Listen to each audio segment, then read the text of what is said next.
The gavel was already in the air. Old wood, dark from 100 years of human hands. 1 inch from coming down. Going once. The auctioneer's voice was soft, almost apologetic. Going twice. A man in the front row nodded. Crisp. Final. He wore a red polo and the kind of watch that costs more than a used truck. He was about to buy a 240-acre farm for the price of its debt. $90,000. That's all it took to erase 3 generations.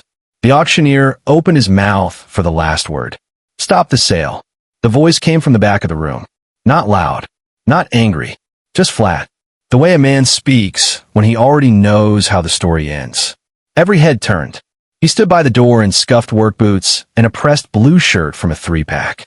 In his right hand, he held 1 folded piece of paper, yellowed at the creases, soft as cloth. That was it. That was his entire defense against a bank, an attorney, a developer, and a judge's signed order. 1 piece of paper. Stay with me. Because what he was holding had been sitting in a shoebox for 47 years. And nobody, not the bank, not the lawyer, not even his own father, knew it would one day be worth a farm.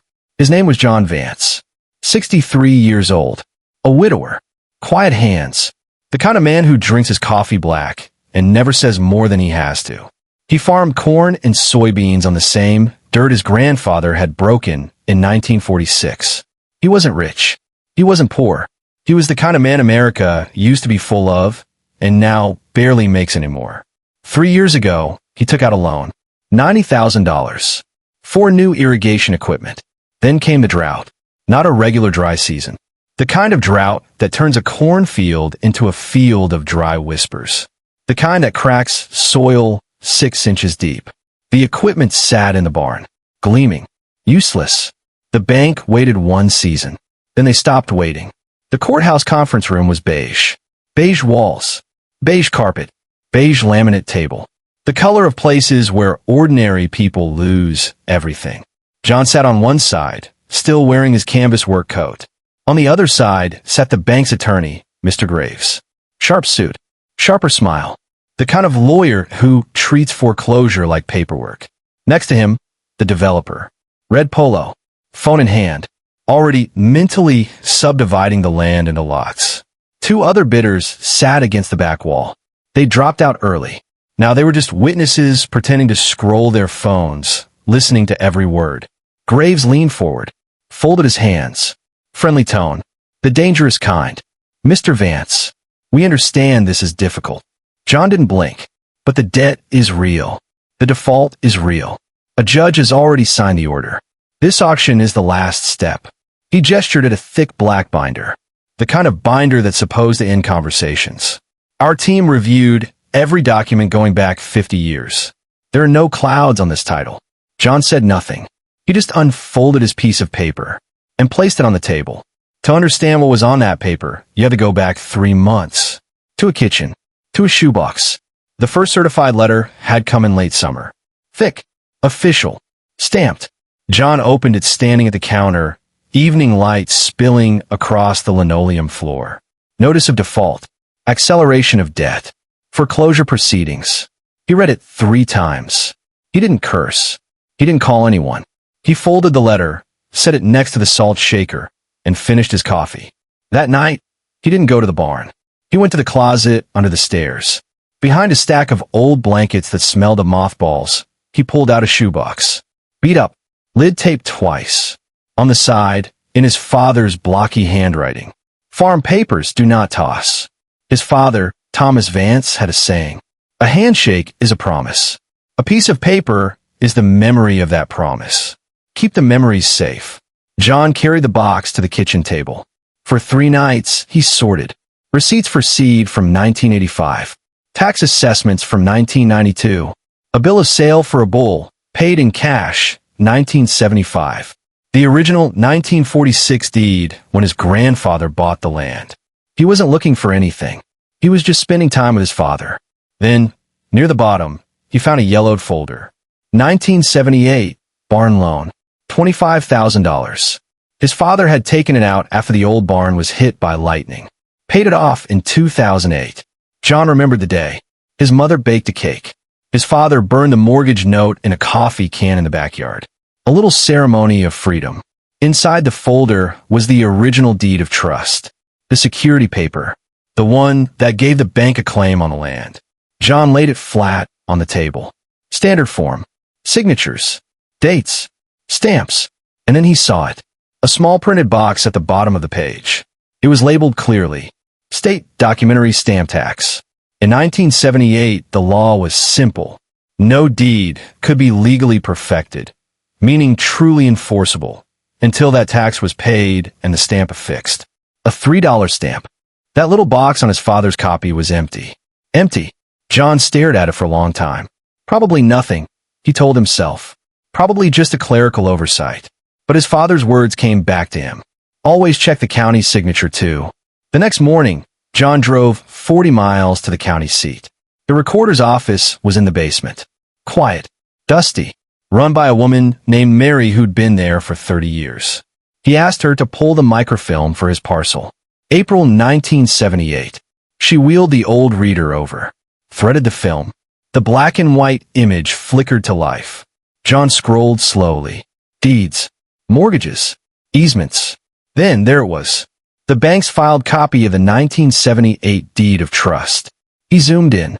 County stamp? There. Date? There. He scrolled to the bottom of the page. The little box for the documentary stamp.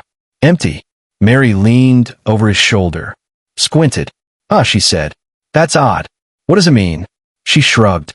Back then, it meant the county filed the paper, but the state never recognized the lien as perfected.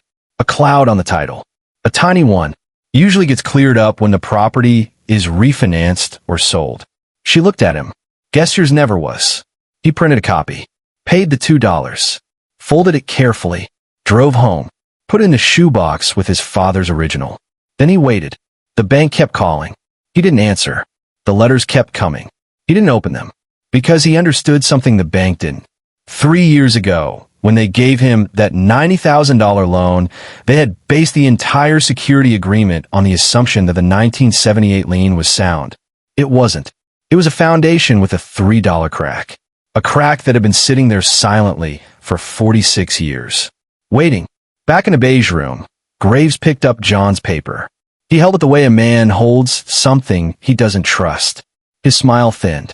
Mr. Vance, he said, voice dropping into a softer register, the kind lawyers use when they're about to dismiss you. This is a 40-year-old clerical issue. A copy. The statute of limitations expired decades ago. John pointed at a single line on the page. State law in 1978. Section 21.02. His voice was flat. No anger. No drama. Require the tax to be paid before the instrument could be perfected. No statute of limitations on perfection. Either it was done right, or it was not. He paused. It was not. Graves' eyes scanned the line, then scanned it again. He was a real estate lawyer. He knew exactly what he was reading, but he couldn't admit it. Not here. Not in front of the developer. So he pivoted. Our digital records show a clear chain of title. Modern systems. Your digital record, John said quietly, is a copy of the county microfilm. A copy of a mistake is still a mistake. The developer made a frustrated sound, leaned in toward Graves. Just pay him something. Let's move on. Graves ignored him. He tried a different angle. A moral one. Mr. Vance, you took the loan. The land was collateral. You defaulted. Are you saying you don't believe you owe the money? The room went still.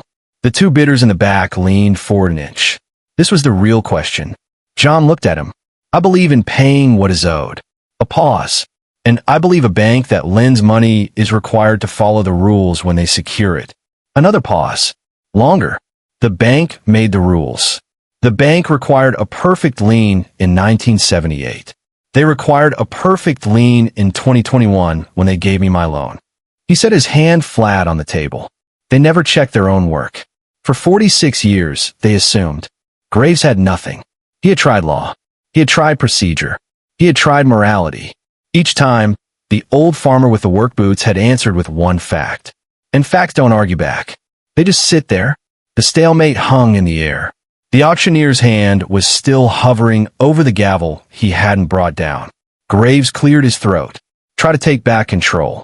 There's a simple way to resolve this, he announced. We'll consult the county recorder. Her office is the final authority. He stood up, walked toward the hall, certain Mary would dismiss the whole thing as a historical footnote. John stood and followed. So did the two bidders. A small, silent procession down the marble courthouse corridor. Their footsteps were the only sound. Mary was at the counter when they walked in. She looked up. Her eyes flicked to John. A flicker of recognition. She'd been waiting for this. Graves slid the bank's clean copy of the deed across the counter. Mary, we need you to verify the perfection of a deed of trust filed April 12th, 1978. Parcel 73B. She didn't even need the microfilm this time. She looked at the bank's copy, then at John's yellowed original. She tapped the empty box. State documentary tax was $3, payable to the state, collected by the county at the time of recording. Her voice was flat, procedural, the voice of someone who had said this 1,000 times to 1,000 careless people. Without the stamp, the lien was never perfected under the statute active at the time. Graves opened his mouth. But the document was filed by your office. We file what's brought to us. Mary didn't look up. Our job is to record, not to enforce the state's tax law, not to validate contents. She pushed her glasses up her nose. If the filing party fails to pay the tax to perfect their own instrument, that's on them. Grave tried one more time. So we can fix it. Pay the tax now. File a corrective document. Mary shook her head slowly. The original instrument was flawed. The lien was never legally perfected. You can't correct a 40-year-old filing that was invalid from the start. She finally looked up at him. Your security instrument isn't worth the paper it's printed on. The fluorescent lights hummed. Nobody moved. The developer's face went red. He turned to Graves with a look of pure fury. You told me the title was clean. Graves said nothing, because there was nothing to say. The walk back to the conference room was silent. The auction was dead. The lien was unsecured. The bank had no claim on the land. None. Graves closed the conference room door behind them, trying to fake one last moment of privacy. The veneer was gone. The expensive suit suddenly looked like a costume. Mr. Vance. Look, let's be practical. His voice was low, almost begging. The bank can make this right. We'll pay the back tax. The penalty. We'll waive your legal fees, the interest. Just sign a new security instrument. We put this all behind us. It was the last move of a defeated man. He thought this had always been about money. John looked at him, really looked at him. He saw a man who still didn't understand. The lien is invalid, John said. That was it. That was the whole sentence. He wasn't negotiating. He was stating a fact, the way you'd state the weather. Graves stared. Something behind his eyes finally broke. He ran a hand through his hair, messing it up for the first time all day. He sat down, picked up his binder, that monument to due diligence, and snapped the latches shut hard. The developer was already gone, phone pressed to his ear, calling someone, anyone. The auctioneer gathered his papers quietly. He gave John a small, respectful nod on his way out. The two bidders left whispering. Just the lawyer and the farmer remained. John walked to the table, picked up his father's deed. He folded it carefully along the original creases. The paper was soft as cloth.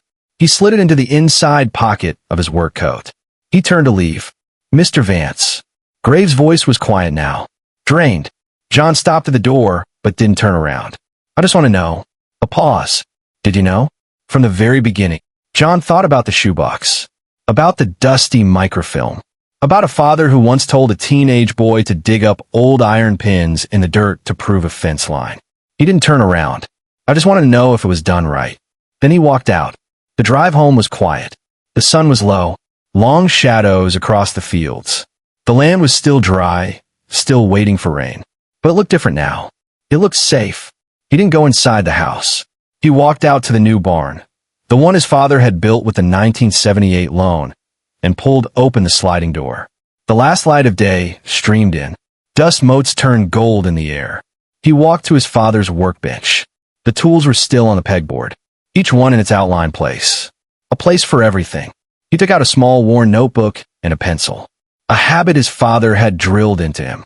Write things down so you don't forget. He opened to a blank page. He thought for a long moment. Then he wrote one word. Paid. He closed the notebook. slid it back into his pocket. His hand rested on the workbench. The wood was smooth from 50 years of his father's palms. He stood there a long time. He hadn't won a victory. He had just confirmed a truth. The truth had been there all along, waiting in a shoebox. It just needed someone patient enough to look for it. Later that night, he sat at the kitchen table. The original foreclosure notice was still on the counter where he'd left it 3 months ago. He picked it up, walked to the old wood stove, opened the iron door. He tossed the letter in, struck a match. He watched the paper curl, blacken, disappear. It wasn't a celebration. It was just cleaning up, putting things back in their proper place. The next morning, John Vance was up before the sun. Black coffee, same cup, same routine. He walked out to the east fence line. A low mist clung to the fields. Cool air. Still, he found a fence post that had gone loose in the dry ground. He set his coffee down, walked back to the barn for a tamping rod and a hammer. He worked for an hour, securing the post, tamping the dirt around its base until it stood solid in the earth again. As he worked, he wasn't thinking about the bank, or the lawyer, or the $90,000.